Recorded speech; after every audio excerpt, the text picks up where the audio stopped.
All right, warriors, welcome back. Before we get started, though, let's do a breathing exercise. It's going to take 5 seconds to breathe in deep, hold it, and then release together. And look, we're going to take a badass walk on the beach. We're going to talk about how can we show a narcissist, or any toxic ass for that matter, that we mean business, that we're done with them, that we've had enough. And look, it's kind of breadcrumbing you to a large degree for me to say, well, you flip the script, you show them the mirror, and look, I also have to remember, not all of y'all built that way. And the best thing you can do, it's kind of like gun ownership. Having a healthy respect for a weapon and put it in the right hands is a phenomenal tool. But in the wrong hands, in the hands of a reprobate, not only do they pose a danger to the general public, but to themselves. And so what we need to understand is this. When it comes to narcissism, one of the key indicators, and you shouldn't ignore it, and why the past matters so damn much, because you either have PP control, you know what I'm saying, having control of certain urges when tempted or tested, and being able to hold your ground. See, what happens with narcissists, they're able to hide it, but not, and some for a while, and it's not that they're hiding it so much as they're still getting off, and they're hiding the fact they're doing it. They're not hiding it as in, oh, I'm going to be committed until you hurt my feelings. No, see, because the horny will and always will take over for the narcissist. They can't, it's irresistible. Irresistible. Ow! What's that song? Ow! Okay. Let's do this. 5 seconds. Órale, primo. Come on.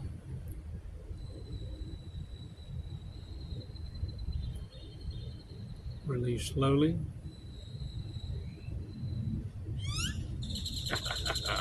All right. Shake that shit off. Check this out, y'all. I smell like watermelon this morning. This is how awesome karma is. I went to the rec room to take a shower because they got more better bestest water pressure than you do in any travel trailer.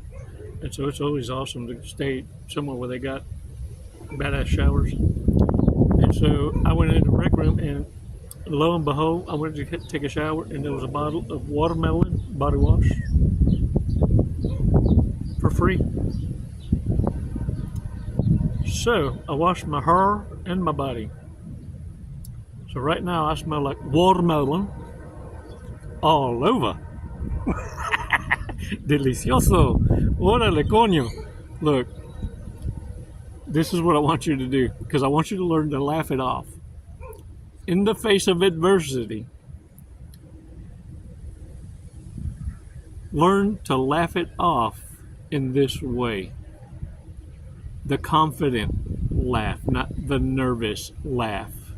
See, narcissists have the nervous laugh and usually will throw a fucking joke during serious times. That's their loop interrupter. Oh, just ignore him. He's always the funny guy. No, that's the one with lacking emotion. They engage in this way because they don't know which is the proper emotion, nor do they have the intellectual capacity to hold those kind of conversations. So what you need to do is don't allow narcissists to guilt trip you. Don't allow them to convince you, oh, that's just the way Johnny is. Well, you know, he's just real touchy-feely. Yeah. That's how they talk. And look, don't ever ask them what they've been up to. Many of them get impatient, and they'll ask you or tell you abruptly, like, guess what? Guess what happened? Because your indifference is killing them. How could you not want to know what I done this weekend?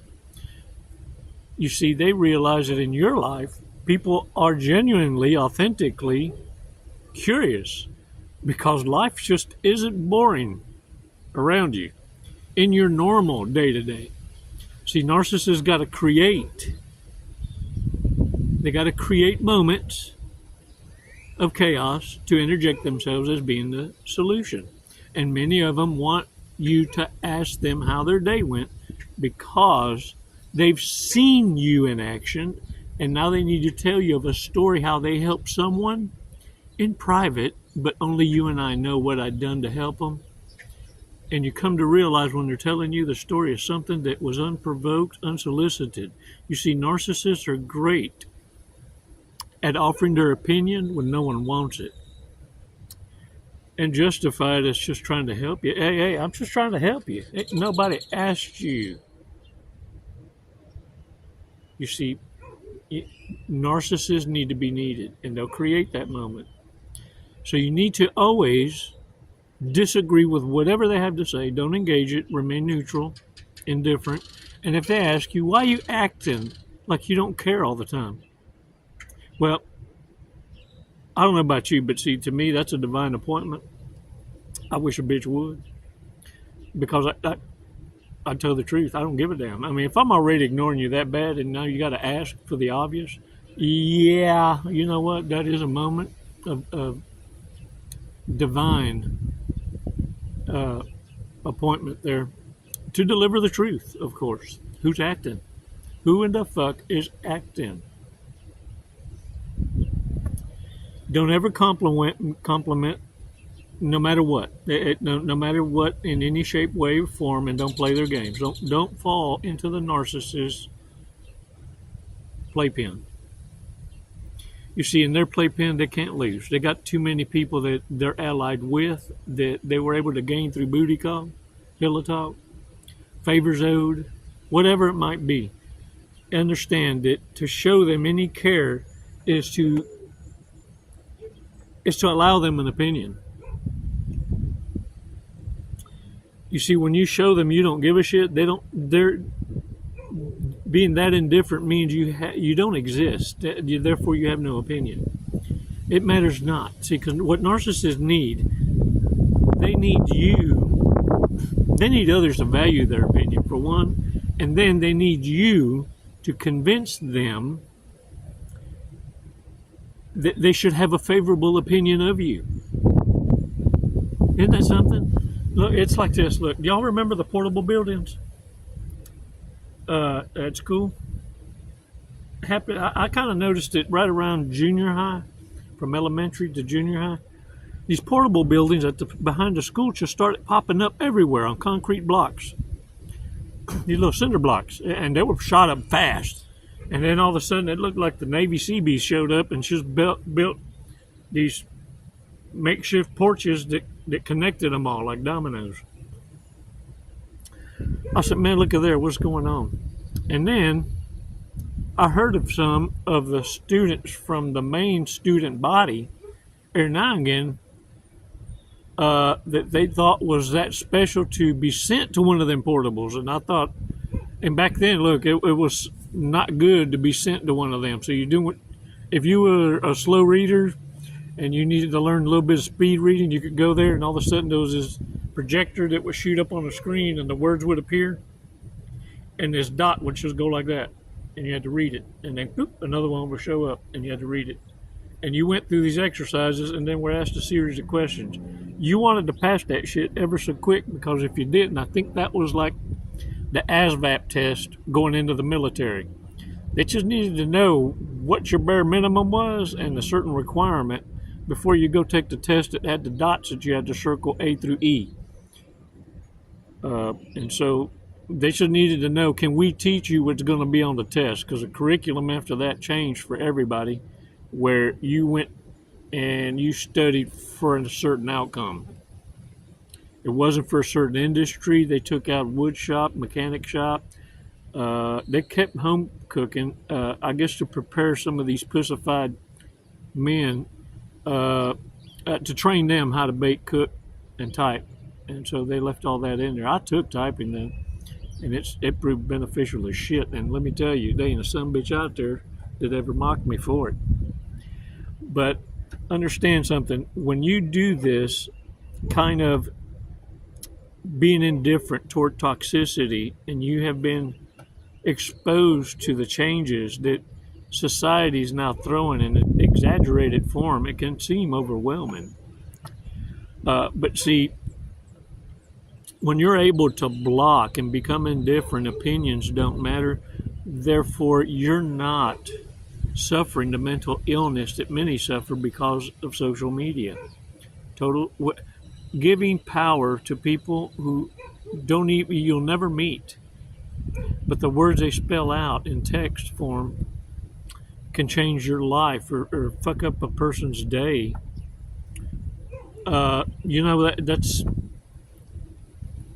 That's deliberately identifying mental illness.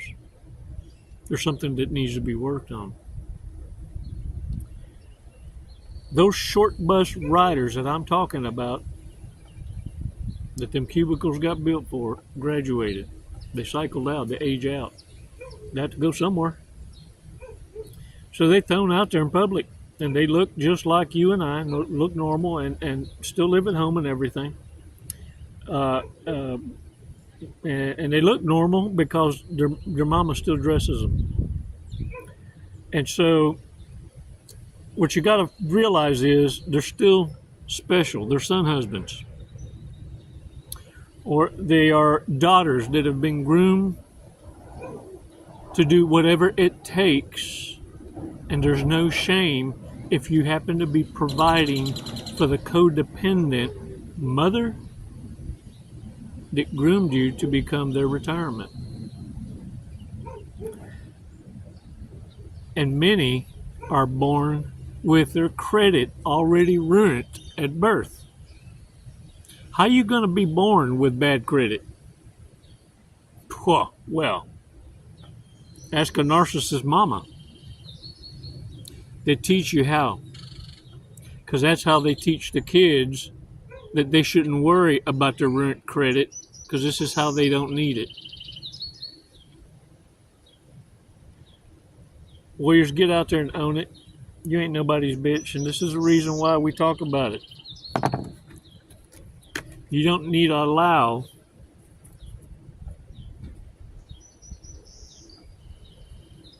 a trickle dick to get you in the trick box, to get you all fucked up. And we need to pay attention to big mistakes. And to you dudes out there, waking up. Don't allow this awareness to cause a gender divide. Understand where the battle really is. It's between toxicity, dumbasses, and intelligence. Only intelligence is threatened by your boundaries. Only people who stand to benefit by you dumbing down are going to insult you. But understand, they're showing you their IQ. Hold the line and be polite. Let them know you're nature's number one enthusiast, and show them a bird. Because warriors, with this awareness, your lack of confidence in knowing exactly what you're dealing with fucks a narcissist up. They got no idea what you know. Narcissists are obnoxiously polite. Part of that love bomb. For a long time, they thought their name was idiot because of how often the parents called them it.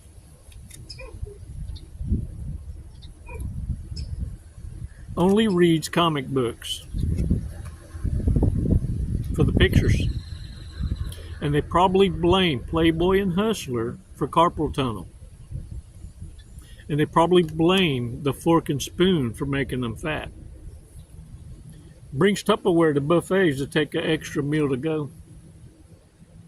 It's because of narcissists like this with no self-control that I notice in Asian restaurants. You ever notice at the cashier they got a little weigh plate, a scale? You can bring your own Tupperware, but they're going to charge you by the pound to go. They seem too good to be true, and your friends think that they are hiding a big secret, because they are. Because they all done each other. You tell me what disease you sport, and I'll tell you who you've been with. The snail trail. Follow the snail trail. Doesn't know how to do even the most basic home repair. Is a failed marriage therapist trying to learn how to be better at it by getting married. Flips a coin to make a decision. Ooh, doesn't know how to drive and doesn't have a license. Better be glad Uber and Lyft exist. All right, y'all. Let's check out the Fortress 50. Fortress. These birds are out there teasing that dog because they ain't fed them. The best prophet of the future is the past. Oh, somebody slap a narcissist. So, y'all better stay indoors, bitches. I'm just saying. Let me read this again. The best prophet of the future is the past. Oh, it's all about you today, hon. Let's talk all about you today. Can't wait to hear what you about. Hey man, get out there, fucking own it, warriors. Y'all got it like that. It's your authenticity, narcissist fear. All right. Hang on. It's your authenticity, man. All shit aside, you know authenticity, and if you don't, this little shake up got you understanding how important it is. And now you understand why it's important to hang around with your own peeps, because let me tell you, nothing new about this. It ain't a shocker. But did you know that them same demons that try to take you down, those same ratchet asses you'll run into at church?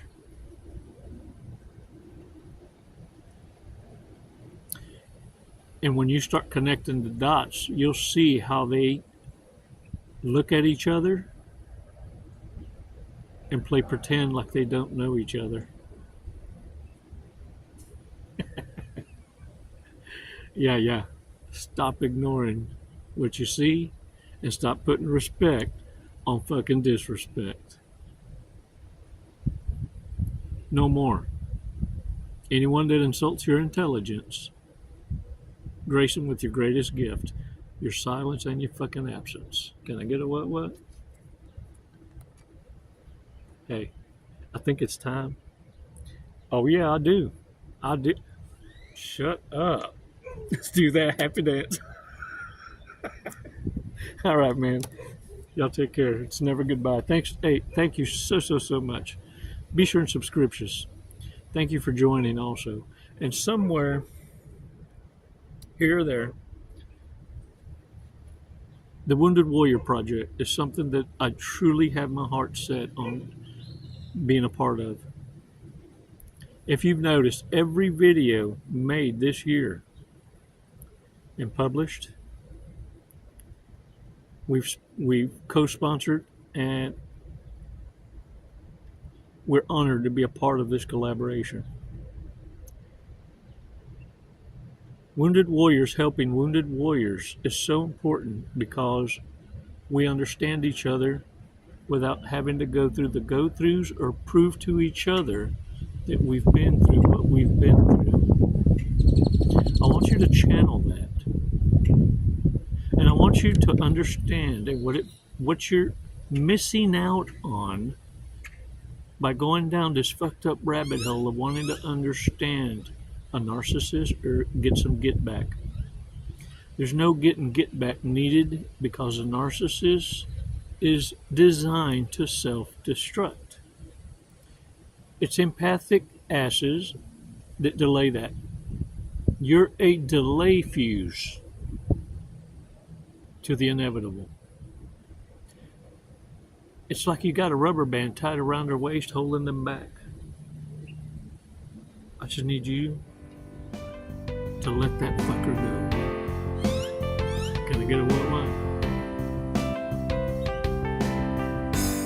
It's never goodbye, warriors. It's always until next time. Thanks for these badass